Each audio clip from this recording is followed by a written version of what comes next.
Vamos a orar, vamos a tomar un tiempo para iniciar este estudio del capítulo 4 de Romanos. Vamos a orar.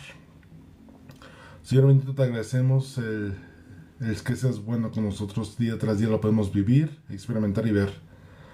Gracias Dios porque nos has guardado durante todo este día, Señor, en medio de las circunstancias, de las enfermedades, del clima, etcétera. Tú estás con nosotros, oh Dios.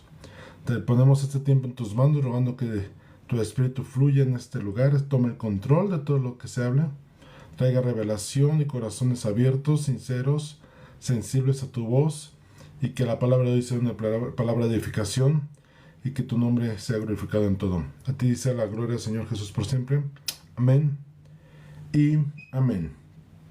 Ok, bueno, retomando la última parte de la clase pasada que vimos en capítulos 3 de Romanos, cerramos el texto con que la ley invalida la fe invalida la ley, y Pablo dice no, para nada, simplemente más bien la fe confirma la ley. Y esto lo toma en contexto porque justamente es con lo que empieza el siguiente capítulo, Romanos 4. Recordemos que las divisiones originalmente no existían capítulos, todo fue una carta corrida, lo cual se implementó después para facilidad de lectura y de localizar dónde estaban leyendo, pero originalmente era una carta completa, entonces no había tal división como lo hacíamos, entonces lo debemos entender como un texto completo. Entonces, viniendo del concepto anterior en el cual si algún judío o algún convertido pensaba que eh, el tomar fe entonces invalidaba la ley, Pablo dice no, espérenme, no es así, más bien lo cumple, y hace una ilustración tomada de ejemplo a Abraham, y lo que vamos a ver el día de hoy, cómo Abraham se constituye en un ejemplo importante para poder demostrar cómo actúa la fe y también cómo actúa la ley.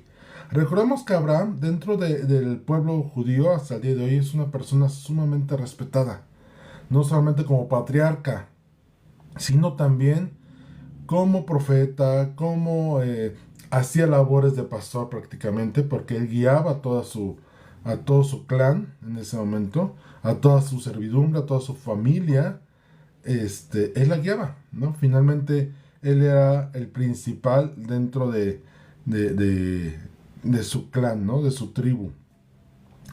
Y él obviamente enseñaba lo que era Dios para los que vivían con él, a tal punto que cuando le dicen, por ejemplo, que les dijo: yo voy a ofrecer sacrificio a Dios llevando a Isaac, el criado no se sorprendió, sabían, seguramente sabían a qué iban, pero bueno.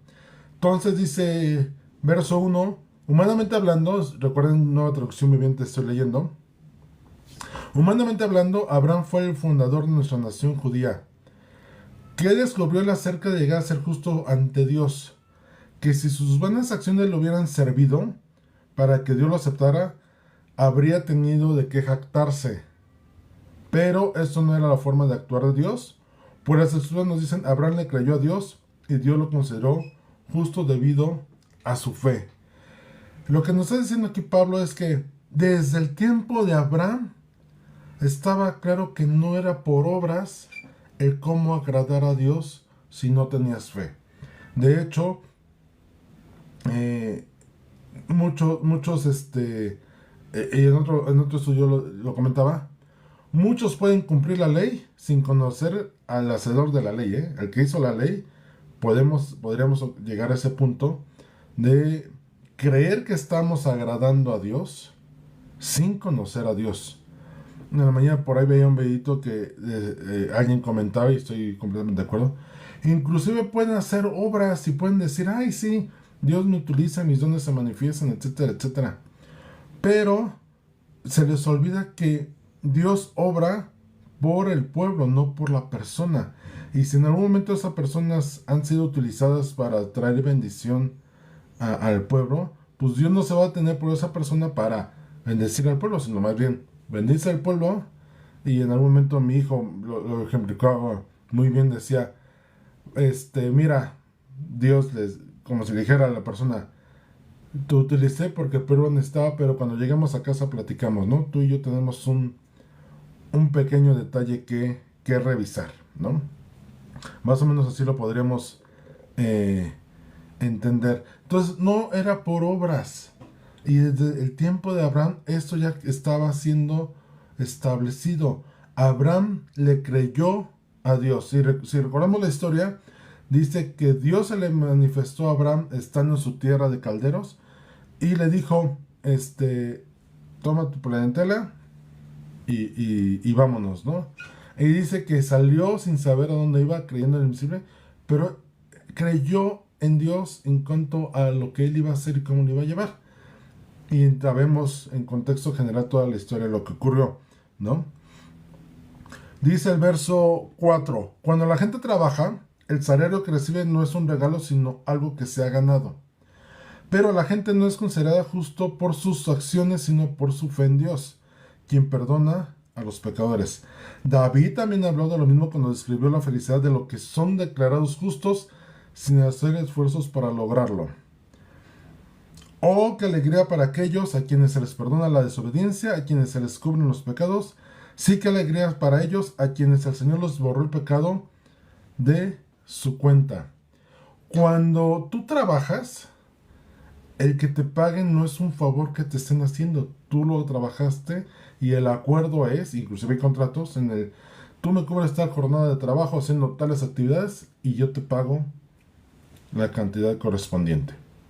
Entonces el pago no es un favor, inclusive hay muchas historias de empleadores que pagan como, ay, te voy a hacer el favor de pagarte. No, espérame, no me estás haciendo ningún favor, yo trabajé para ello, ¿no? Yo hice tal acción para este pago correspondiente. Y la ejemplificación que está haciendo es el cumplimiento de la ley debería ser algo normal para nosotros. Y estoy hablando de la ley moral, que en otras veces ya lo he platicado. Hay una ley moral y una ley ritual dentro de lo que el Pentateuco enseñaba. Y él se refiere a la parte de la ley moral.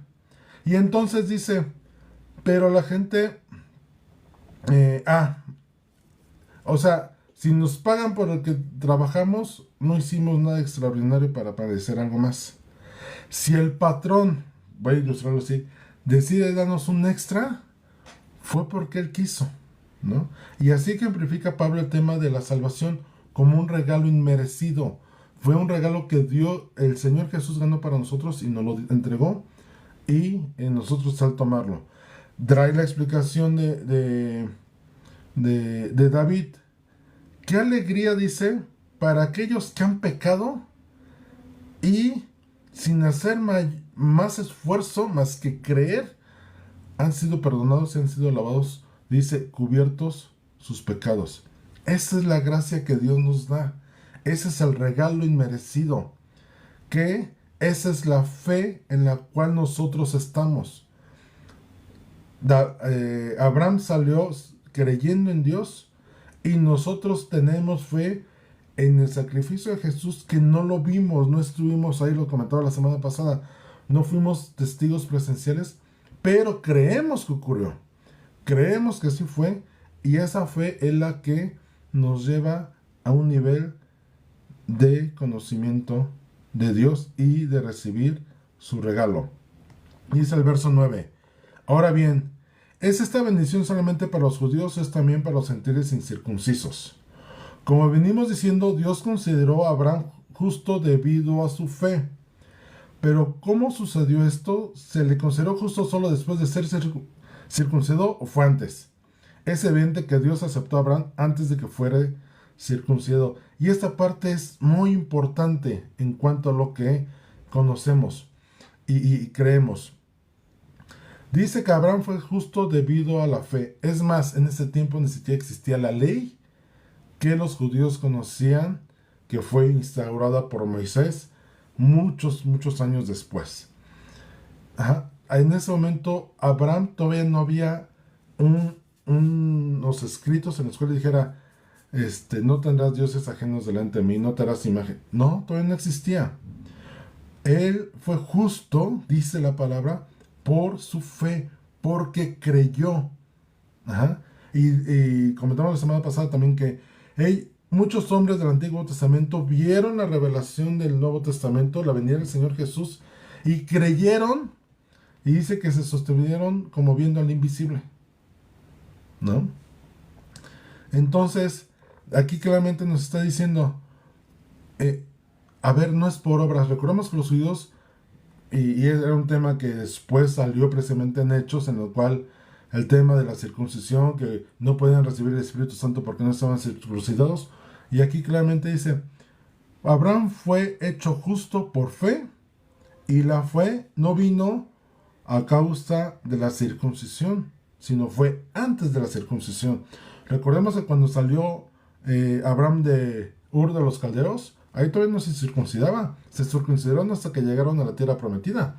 Cuando ya estaban en la tierra de Canaán, ahí fue cuando ya vino la ordenanza de la circuncisión.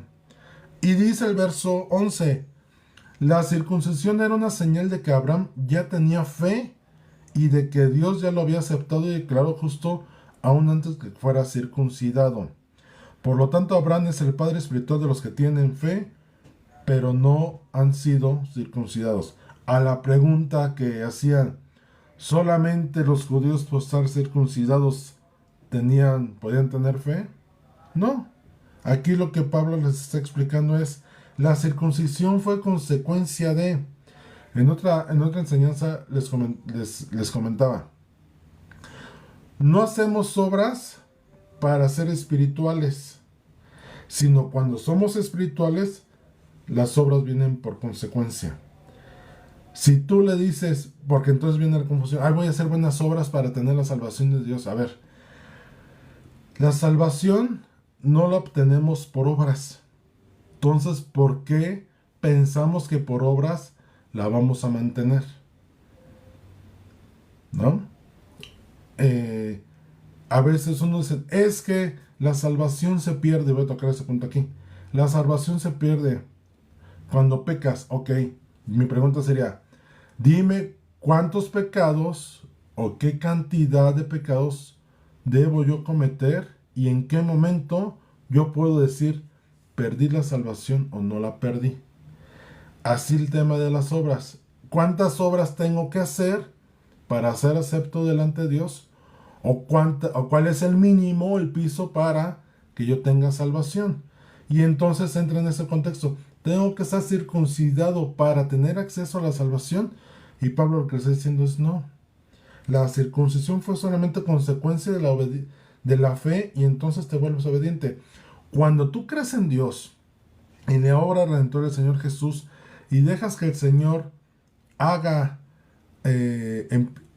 trono en tu corazón, empieza a tomar el control de todo lo que tú haces, entonces el ser obediente se vuelve más fácil, porque entonces ya no es por imposición, sino por convicción. Y entonces aquí la disyuntiva de tengo que ser judío o si soy gentil, sí o no, aquí dice no, porque Abraham tuvo fe y fue acepto antes de ser circuncidado. Entonces, por eso dice aquí Pablo, Abraham se constituye padre espiritual para los que tienen fe antes de ser circuncidado. Eso es a los gentiles. Y se les considera justos. Y Abraham también se constituye padre espiritual de los que son circuncidados, pero solo si tienen la misma fe que tuvo Abraham antes de ser circuncidado. Puede sonar un tanto redundante las palabras, pero aquí está la circuncisión de Abraham. Antes de la circuncisión, Abraham fue hecho justo por fe y vino la circuncisión, y entonces después circuncidado seguía siendo acepto delante de Dios por fe. Lo que aquí Pablo dice, si tú crees y tienes fe, aunque no estés circuncidado, eres salvo. Y si estás circuncidado, para tener la salvación, tienes que tener la fe, como Abraham la obtuvo antes de ser circuncidado, no después. De hecho, Pablo sabía de lo que estaba hablando, porque recuerden que él era un fariseo de hueso colorado, ¿no? Pablo era un fariseo cumplidor de la ley. Imagínense el conflicto en su cabeza de Pablo, o más bien la apertura que tuvo al concepto cuando entendió que todo lo que había hecho circuncidado cumpliendo la ley venía a ser nada si no tenía fe como la que tuvo Abraham muchísimos siglos atrás, antes de esta carta, ¿no? Dice el verso 13, obviamente la promesa que Dios hizo de dar toda la tierra a Abraham y a sus descendientes no se basaba en la obediencia de Abraham a la ley, sino en una relación correcta con Dios, la cual viene por la fe. Y eso es algo importante. Hace unos pocos días, y creo que por ahí en alguna de mis redes lo puse, del pastor Mauricio Scott, que me dio mucha risa cuando vi el video, que le hacen una pregunta, le dicen, oye, ¿qué opina de los pactos de dinero que tengo que en la iglesia me dijeron que hiciera para que mi familia fuera sana o mi economía sanara? Entonces el pastor Scott, Mauricio Scott, le dice, junta todo el dinero, junta todo el dinero, es más, al que no tienes pide prestado, junta el dinero, ve a la iglesia y haz un pacto con Dios que jamás te vas a volver a parar en ese lugar. No es por obras, no son por acciones. Dice aquí que Abraham recibió la promesa y los descendientes de la tierra prometida no por la obediencia, sino por la fe. Abraham tuvo fe, conoció a Dios. Después Isaac dice que Isaac también tuvo fe y conoció a Dios. Después Jacob tuvo fe y conoció a Dios. No fue por obras, porque si nos vamos a las obras, los tres tenían colita que les pisaran, ¿no? Como cosas para juzgar. Y Pablo les reitera, no es por el cumplimiento de la ley, la obediencia. La obediencia es consecuencia de amar a Dios y tener fe. Entonces la tierra prometida vino, número uno, Dios se la dio porque Él lo prometió. Él lo pactó con Abraham. Número dos, dice la Biblia, que Él compró esa herencia y literalmente ni siquiera era tierra de Abraham o de los israelitas, sino dice, yo se las doy para que ahí ustedes habitan porque esa tierra yo la compré, dice el Señor. Yo la adquirí. Y por eso viene una parte en la cual dentro de la ley dice, ¿ustedes quiénes son para tener esclavos en la tierra que yo les di? Que es mía. Y si están libres y se regresaron del cautiverio, fue porque yo no voy a romper mi pacto con ustedes. Porque por sus obras no se lo merecen. Y si leen varios de los profetas menores, eso está muy reiterativo. No porque ustedes lo merezcan, sino porque mi nombre no se ha vituperado y para darle honor a mi nombre, los voy a sacar de cautiverio. Y entonces dice, ¿qué derecho tienen? Y eso viene en Nehemías. ¿Qué derecho tienen de hacer esclavos a sus mismos hermanos en la tierra que no es suya, es mía? Entonces, tal es la postura que Dios puso con Abraham, su pacto, que se lo dio por fe, porque Abraham creyó en lo que Dios le había dicho. Y ahorita vamos a seguir viendo al respecto. Y dice el verso 14, si la promesa de Dios es solo para los que obedecen la ley, entonces la fe no hace falta y la promesa no tiene sentido. ¿De qué le servía a Dios darle una promesa a Abraham si no la creía? O un pacto en el cual Abraham dijera, pues él dijo que lo iba a hacer, pero yo la verdad es que lo dudo. Y dice el verso 15, pues la ley siempre trae castigo para los que tratan de obedecerla. La única forma de no violar la ley es no tener ninguna ley para violar. Dicen que las reglas están hechas para romperse, ¿no? Para decir el dicho coloquial. Pero cuando tú rompes la ley, entonces hay un castigo por no cumplir. Y es lo que está diciendo. Entonces, si no quieres romper ninguna ley, pues entonces no tendría que haber ninguna para que no rompas. La ley, recuerden, dice Pablo, y lo vimos también la semana pasada, que la ley nos revela el pecado. Y dice Pablo, yo no conocí el pecado hasta que no conocí la ley. Y a veces muchos, antes de llegar a Cristo, sí vivimos una vida en la cual nada nos dice que está bien o está mal. Y cuando conocemos a Dios, nosotros no conscientes del pecado, y muchos después de convertidos empiezan a cambiar sus vidas porque entienden que muchas de las cosas que hacían eran pecado y que eran cosas no agradables delante de Dios. Y dice el verso 16, así que la promesa se recibe por medio de la fe. ¿Qué es una promesa? Una palabra dada, pensada a futuro.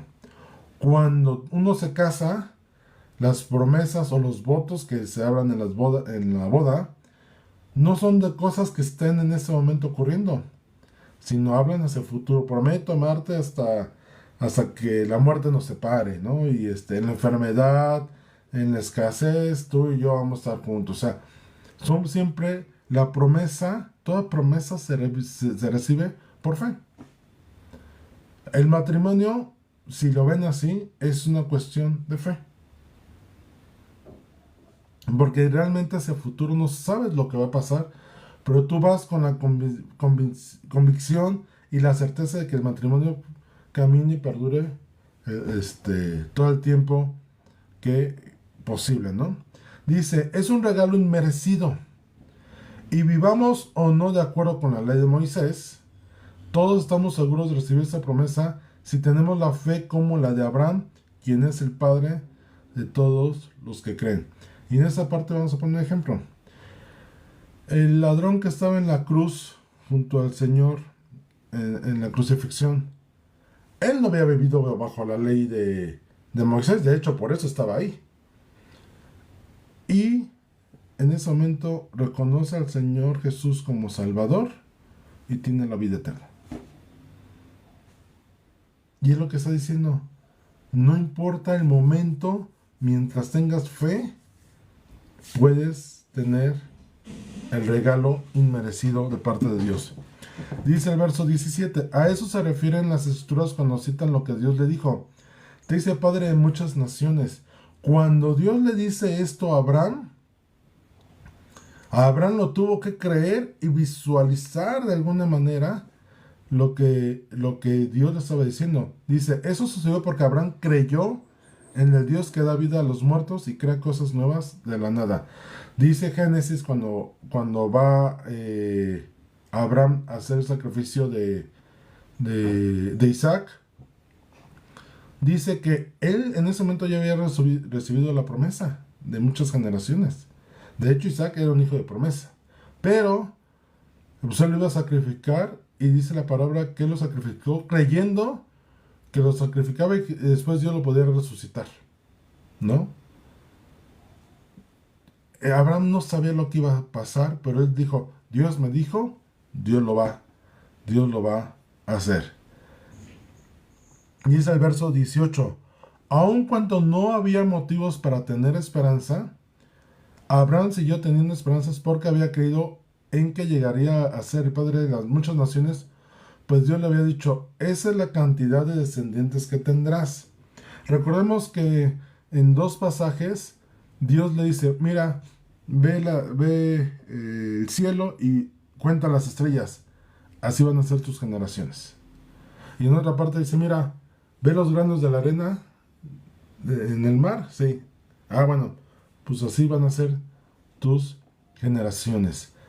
Y dice que, el verso 19, y la fe de Abraham no se debilitó a pesar de que él reconociera que por tener unos 100 años de edad, su cuerpo ya estaba muy anciano para tener hijos, igual que el vientre de Sara. Abraham creyó aún en medio de las circunstancias adversas. Y esa es una lección de vida para nosotros. Porque cuando están las cosas difíciles, es cuando más debemos de creer. Porque es ahí donde se entrena nuestra fe, donde es puesta a prueba y donde nosotros crecemos en las situaciones difíciles. Si las cosas van fáciles, pues ¿en qué momento generas fe? Pero cuando pasamos por circunstancias difíciles, es cuando asentamos nuestra fe, permanecemos y crecemos. Y ocurre en todas las áreas. En un matrimonio ocurre lo mismo. Ningún matrimonio siempre tiene, es más, nunca va siempre a la alza, ¿no?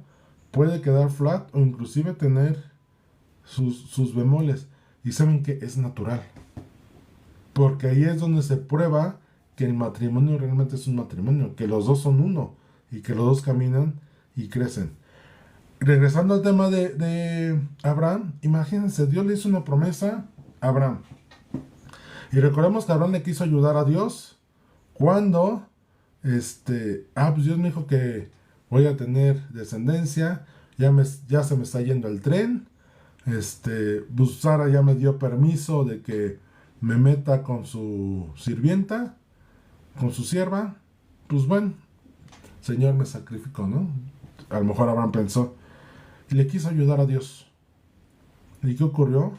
Fíjense, aún dentro de esa mala acción de Abraham de querer ayudar a Dios, Dios dijo, como te prometí descendencia multitudinaria, aunque Ismael no está la promesa, aún de él voy a ser una nación grande y poderosa. Y les decía la semana pasada, creo, nuestro entendimiento de la justicia de Dios, en nuestro concepto humano, está muy pequeño respecto al concepto de justicia de Dios. Nuestro concepto humano de justicia es muy diferente. Porque dentro de la justicia de Dios, sí hay, voy a ponerlo así.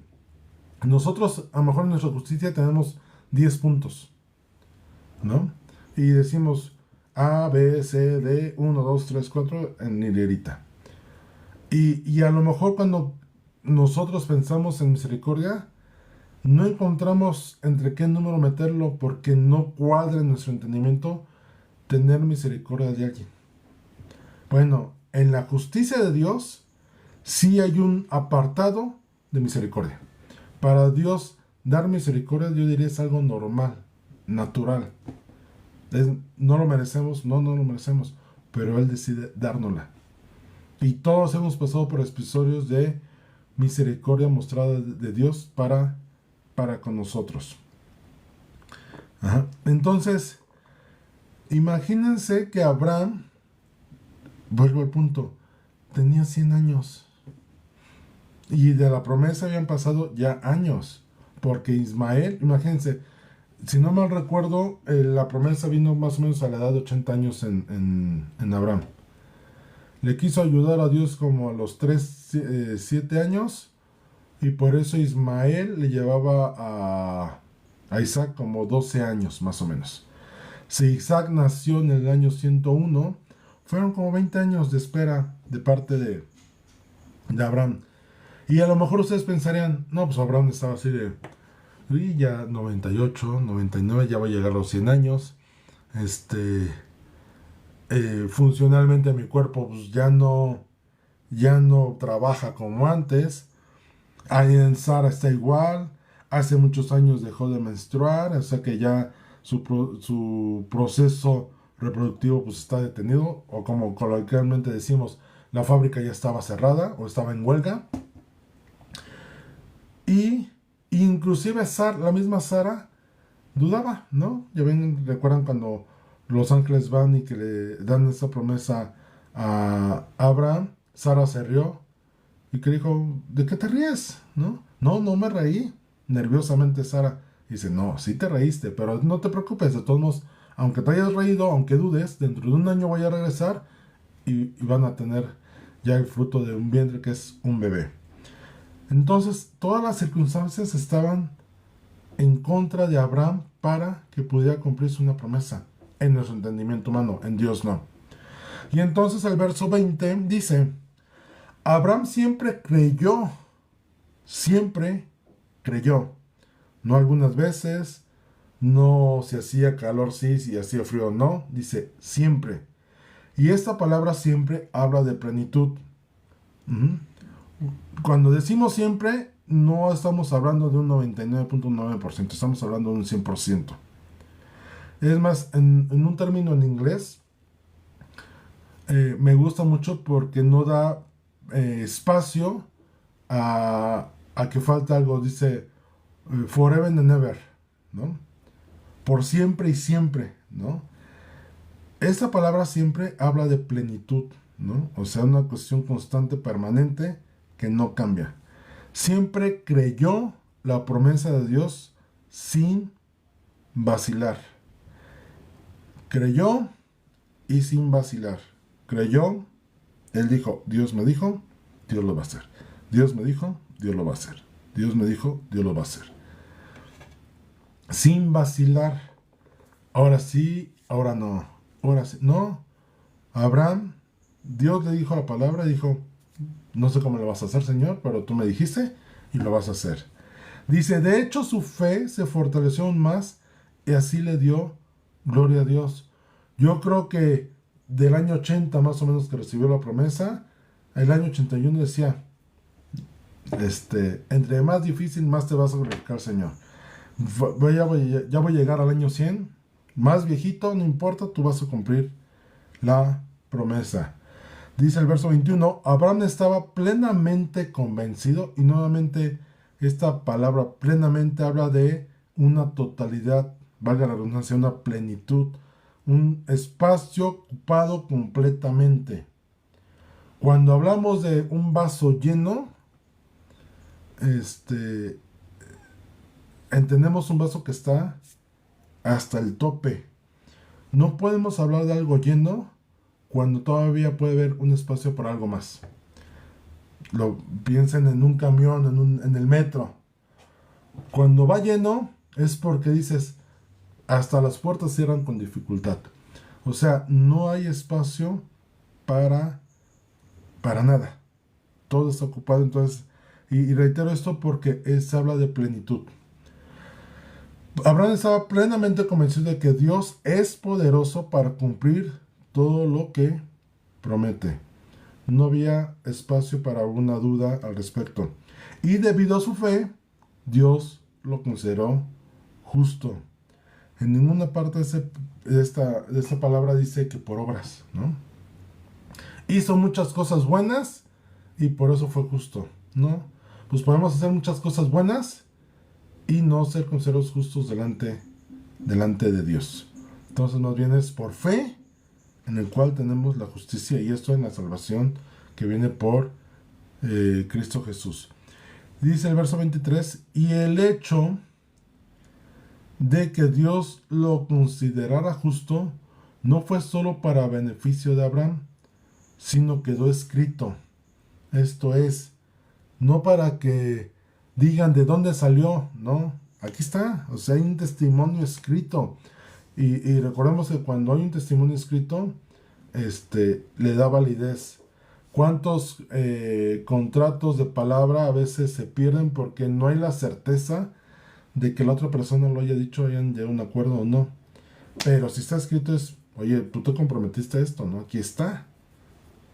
Bueno, así quedó escrito esto de Dios con Abraham, no solamente para dar buen testimonio de Abraham, sino, dice también en verso 24, también para nuestro beneficio. Si ya una vez Dios prometió algo a alguien y lo cumplió sin dudar, si Dios te prometió algo a ti, Dios lo va a hacer sin dudar en tu vida y en mi vida. Pero no solamente estamos hablando del beneficio de la fe en todas esas promesas que Dios nos haga, sino del beneficio de recibir la salvación como regalo dado por Dios para que nosotros entonces podamos tener la salvación.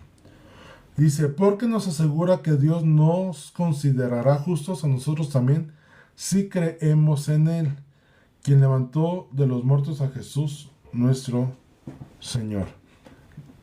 Lo que les acabo de decir, si Él ya lo hizo una vez, podríamos nosotros acercarnos a Dios y decirle, Señor, así como lo hiciste con Abraham, hazlo conmigo. Sí, porque la misma palabra de Dios dice que le recordemos a Dios todas sus promesas, y no porque a Dios se lo olvide, sino es para que nosotros tengamos la conciencia de decir, ya Dios lo dijo, Dios me prometió esto. Cuando una persona recibe una herencia, no recibe, tiene que saber la plenitud de su herencia, de qué es todo lo que recibe. A veces nosotros, al recibir la salvación, no, no tenemos acceso o no nos preocupamos por saber todos los beneficios que tenemos por esta herencia. Miren, por ejemplo, una ilustración. Una mujer estuvo ahorrando por X tiempo para irse al crucero de su vida, ¿no? Al Mar Caribe, ¿no? Una semana completa en el crucero, entonces estuvo ahorrando y ya cuando ahorró fue a la agencia de viajes y digo, oye, quiero comprar el crucero tal de 7 días por el Mar Caribe. ¿Cuánto vale? No, pues qué tanto. Ah, pues lo paga. Y le dice alístese para ese viaje, para tal fecha, esté todo listo. Muy bien. Entonces la mujer, como había ahorrado todo ese tiempo, y en la emoción, pues aceptó sus boletos del, pa- del paseo y ya, estuvo esperando la fecha. Entonces ella pensó, híjole, a lo mejor la comida adentro pues va a ser cara, ¿no? Restaurantes y... Entonces ella se hizo de dotación de cacahuates, papitas, sándwiches así en su maleta, lo metió dentro de la maleta y dijo, bueno, no voy a gastar en salir a comer al restaurante, pues me quedo en mi camarote comiendo. De los 7 días que duraba el viaje, 3 días se las pasó desayunando, comiendo y cenando en su camarote a escondidas y en 3 días su dotación se le acabó. Al cuarto día pues estaba con el hambre y dijo, ¿qué haré? ¿Qué haré? Ya no tengo dinero. Dijo, total, voy a irme a meter al restaurante y voy a pedir comer y ya total, que me lo cobren en el momento de bajar, ¿no? Pero mientras ya comí. Entonces llega al restaurante, entra con cierto temor y ya se sienta a comer y empieza a pedir, ¿no? Queda satisfecha y entonces dice, bueno, y se pone nerviosa y dice, bueno, pues a ver ahorita qué le digo al mesero, ¿no? Entonces le dice, mesero, la cuenta, y el mesero la voltea a ver así de, ¿cómo que la cuenta? Oiga, pues hágame la cuenta de cuánto le debo, ¿no? Dice, la comida viene incluida dentro del paquete que compró. ¿Acaso no leyó las condiciones del viaje? Y la mujer puso cara de, ¿eh? Y el mesero amablemente dijo, todas las comidas vienen integradas dentro del paquete, inclusive el esparcimiento, ir a tal lugar, viene dentro del paquete, no se preocupe. ¿Y qué es lo que ocurrió? La mujer se perdió de 3 días de beneficios de comida por no haber leído o no conocer todo lo que tenía de derecho por el paquete que compró. Así a veces nos ocurre en Cristo Jesús. Tenemos la salvación y no tenemos la preocupación de saber que en el momento que recibimos a Cristo, ya fuimos lavados por su sangre.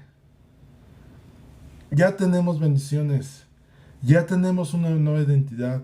Ya somos justos delante de Dios. Ya fuimos comprados por su sangre. Y a veces se nos olvida. Y después alguien tiene que venir a recordarnos, oye, ¿recuerdas que Dios ya nos dio bendiciones? Ya no tenemos que pedir, sino las tenemos que recibir porque ya nos las dio. Él nos dio el paquete completo. Así es esto de los beneficios que tenemos cuando Dios nos considera justos delante de Él. ¿Por medio de quién? De sacrificio de Jesús en la cruz.